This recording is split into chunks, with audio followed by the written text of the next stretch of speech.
You're watching Toronto Sports Rush on the Bet Rivers Network. Welcome on into Toronto Sports Rush. We've got EJ Hradek, JSB here. Lots going on in the world for Toronto sports. And EJ, just have to say, you are the first person that I saw in 2025. That's right. And you were very surprised to see me. I was surprised to see you, and you were surprised to see me. And we were in Ottawa, and I was calling the World Junior Championships, the Team USA games for NHL Network, and you came up on an impromptu trip. And I think your life is full of impromptu trips, which is really good for someone like me to follow vicariously and see where you're going to turn up next. But there you were. So happy New Year. Happy New Year. I believe me and Claire Hanna from TSN, we walked into the New Year's Eve party just after the ball had dropped, and we started doing a countdown just to kind of mess with everyone. We were like 10, 9, and then I just remember seeing your face first. So I was like, EJ. Happy New Year. So EJ Hradek and I found each other at on January 1st at a TSN New Year's Eve party. Neither one of us is an employee of TSN. That's but right. We celebrated in Ottawa as the USA had beaten Canada that night in New Year's Eve. So that was an exciting tournament. And also we're now back, of course, into NHL action, and the Toronto Maple Leafs coming off of a blowout loss. However, you wouldn't think that when you're watching the game and looking at the stats, but to the Columbus Blue Jackets on Wednesday night. I'm trying to figure out what day it is. Yeah, it's Thursday today. Yeah. On Wednesday night. And when you look at this, EJ, Elvis was a brick wall in He goal. was good. Adam Fantilli, hat trick. Auston Matthews extends his goal scoring streak to 5 games.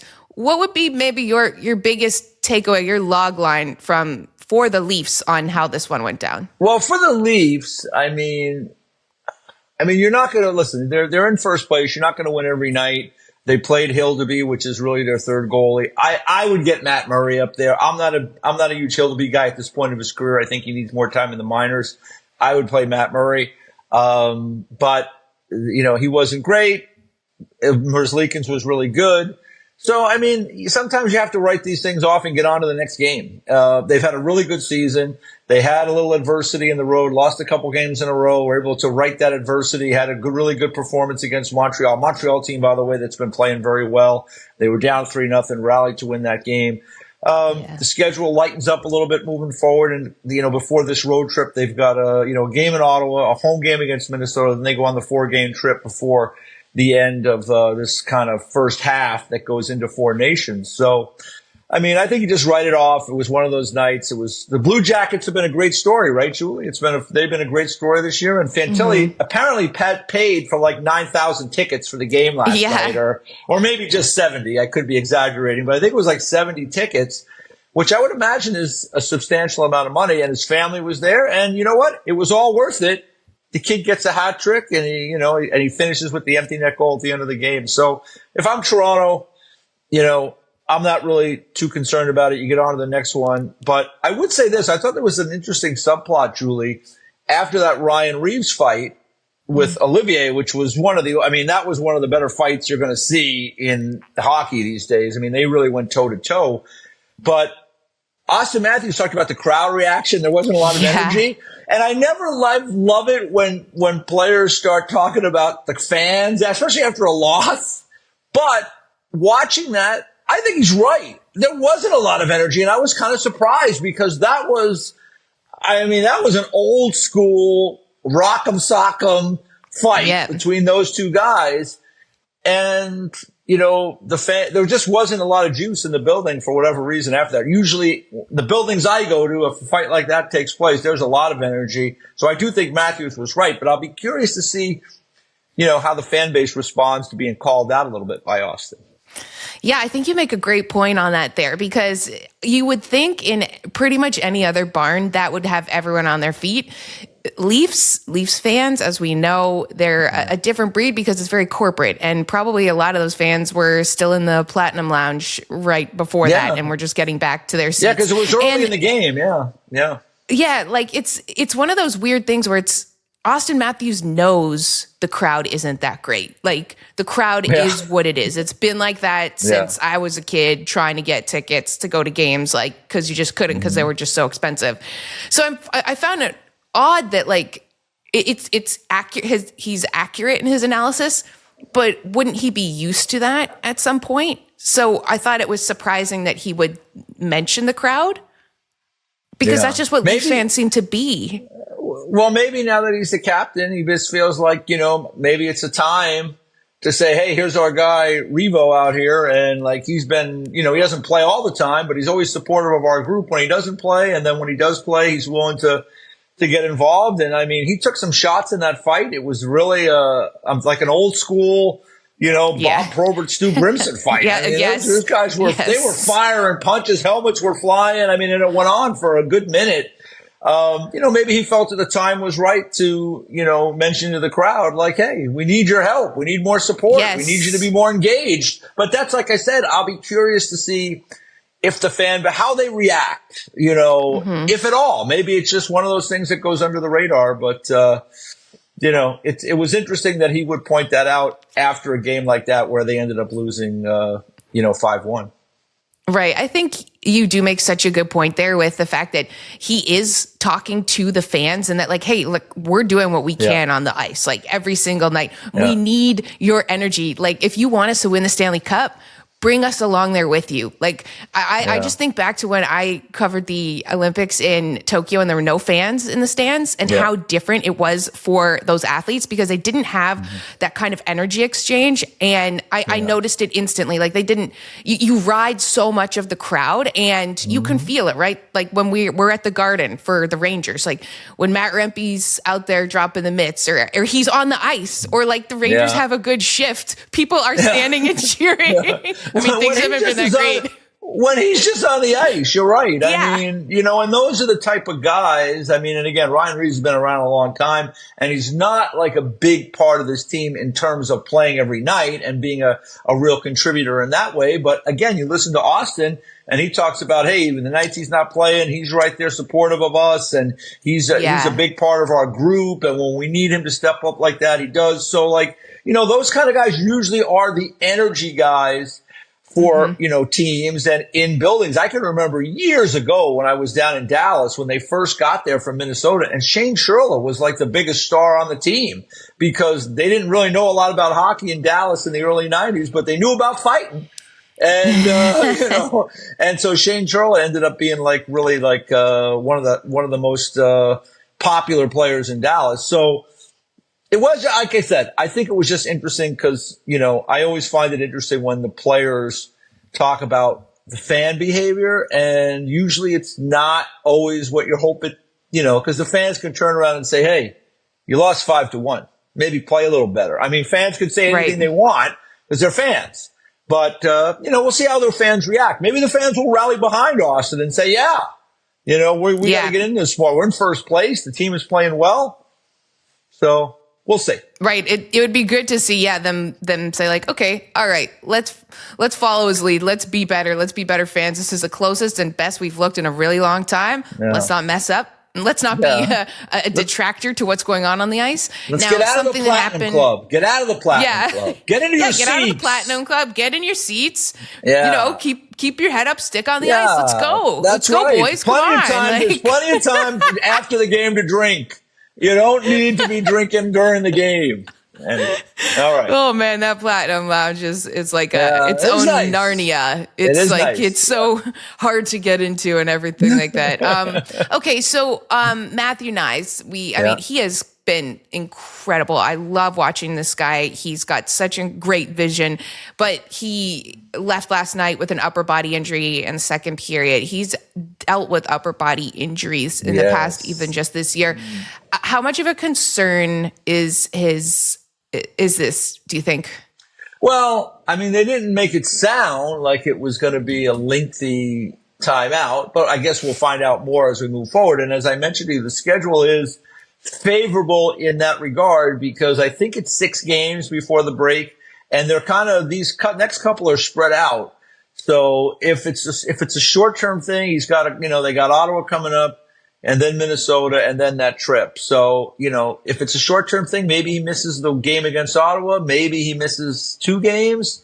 Then maybe he comes back for the trip. But if it's something that he needs more time, you get through, that's the beauty of building a little bit of a cushion for yourself. Now, you'd like to finish first. We could go through all the reasons why it's good. I mean, at the end of the day, I think all these teams in the league can beat each other in the playoffs. We've seen that. So I don't know if it really matters all that much. You're going to have to play good teams on your way through.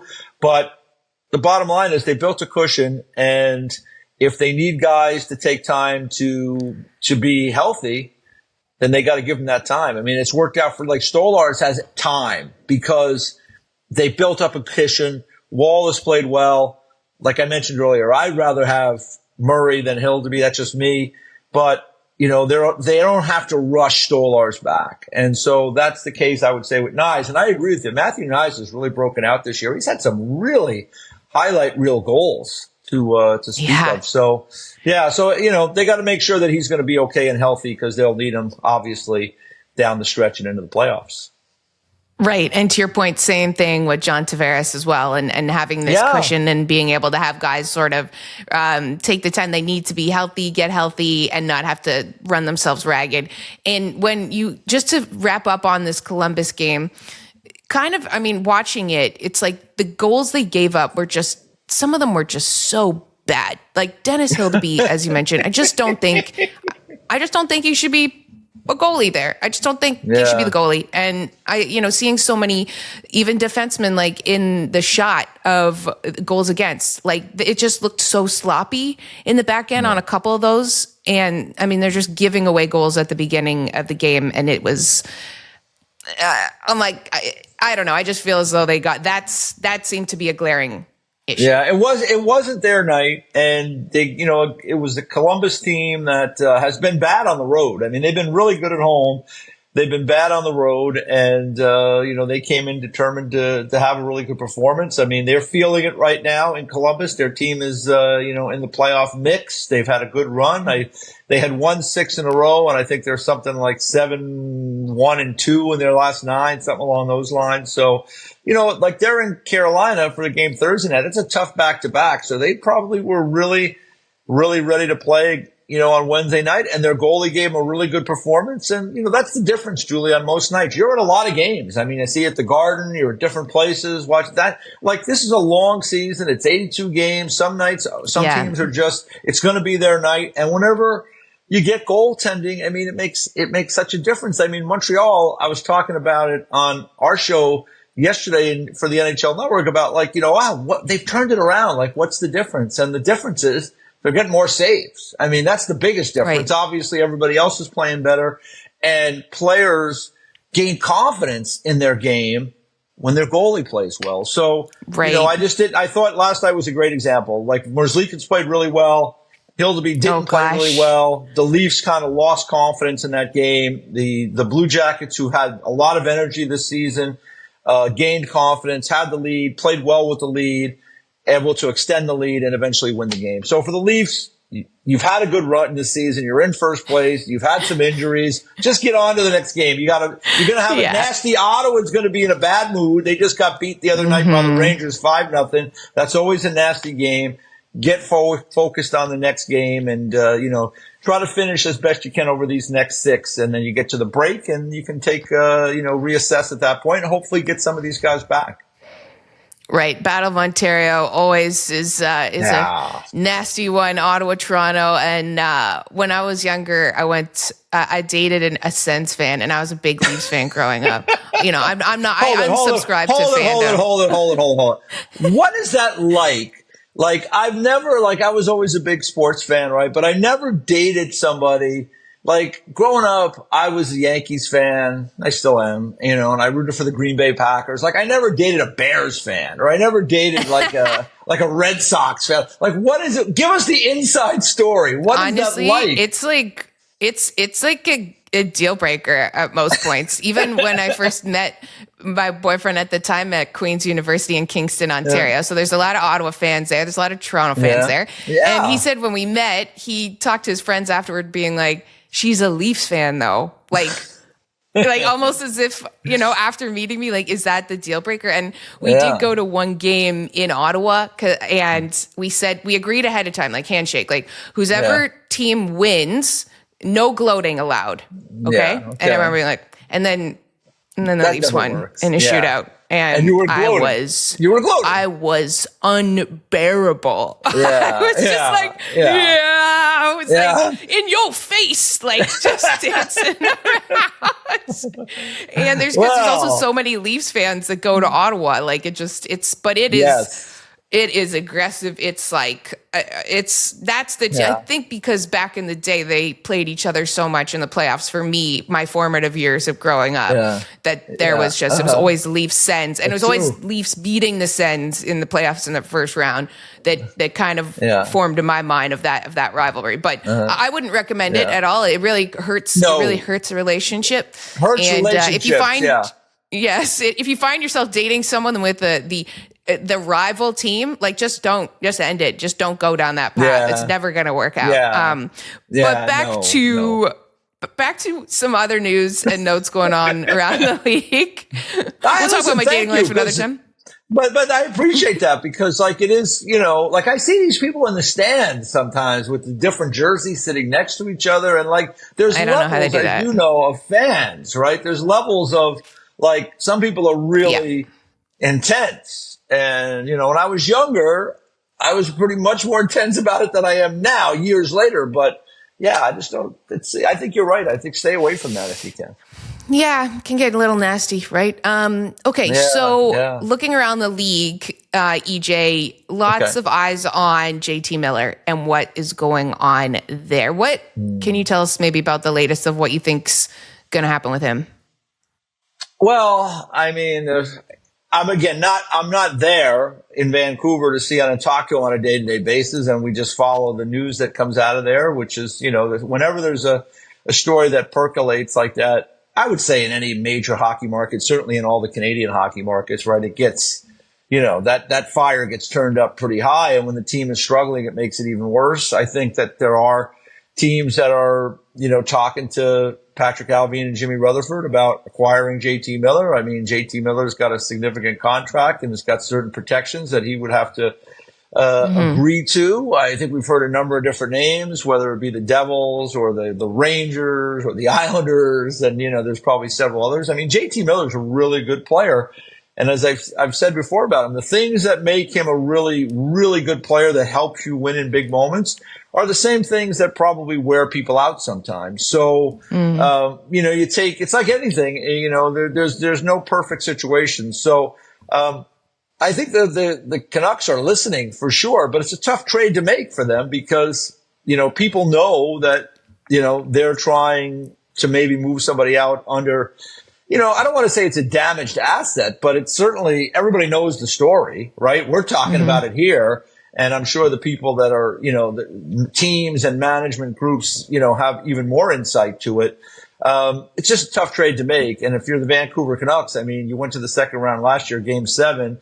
You were probably thinking you had a chance to maybe go further this year, and it hasn't been the year you were hoping for. You don't want to give away a great asset and, not get something significant in return. And if you're, Rangers, Islanders, Devils, or Team X, whoever it is, right? You're not wanting to give up, you're wanting to add JT Miller and give, Vancouver picks and prospects and people that are inconsequential maybe to your team. And so that's, I think, the rub. I mean, obviously New Jersey has Simon Nemec is in the minors, who's a great young potential right shot defenseman, right? But he hasn't really played a length of time in the NHL.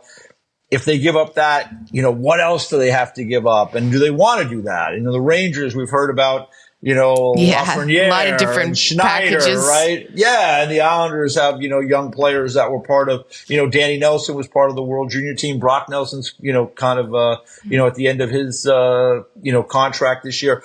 So there's a lot of these pieces, but in that East, the Devils are obviously have a bit of a cushion, although they're really struggling lately, and they did win against Boston last night, so maybe that puts them back on track.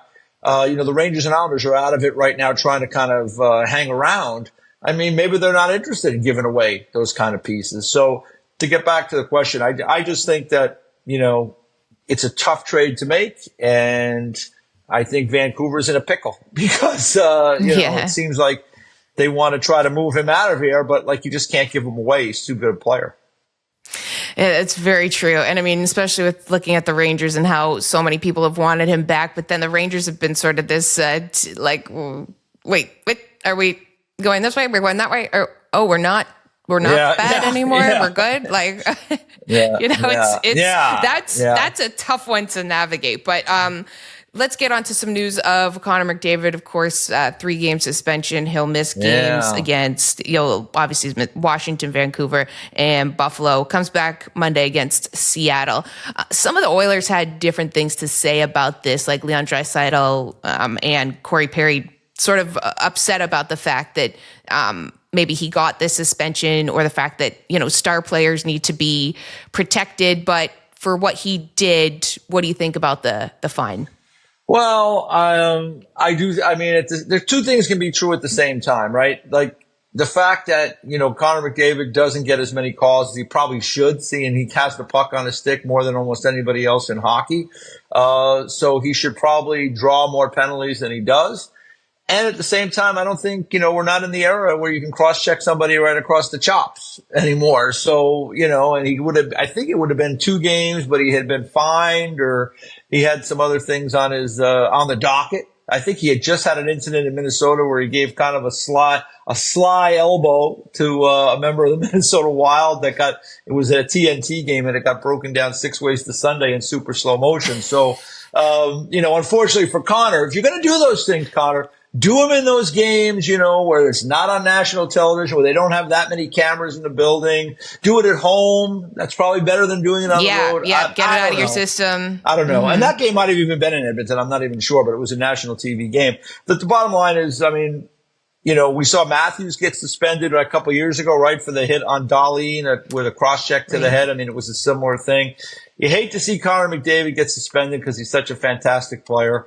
I do think it has kind of created a conversation around whether or not McDavid and some of the other star players are getting, not to say protected, but like when they are fouled, like call the penalty. Right. I mean, I think back and like these guys forget about it, like Yager and Lemieux in particular, because they were so freaking big, right? And they were so skilled. I can't, if I had a dime for every time those guys was fouled without a penalty being called in an NHL game in their career, I would be a billionaire by now. I mean, those guys got fouled every time they got over the boards. It was a little different era than it certainly is now. But, I think it's going to create that conversation, which is probably good for the league to have, hockey ops to have, and for, Stephen Walkham and his officials to have that, it's not that you're trying to say, hey, Connor McDavid can't ever be touched, but like he has the puck a lot.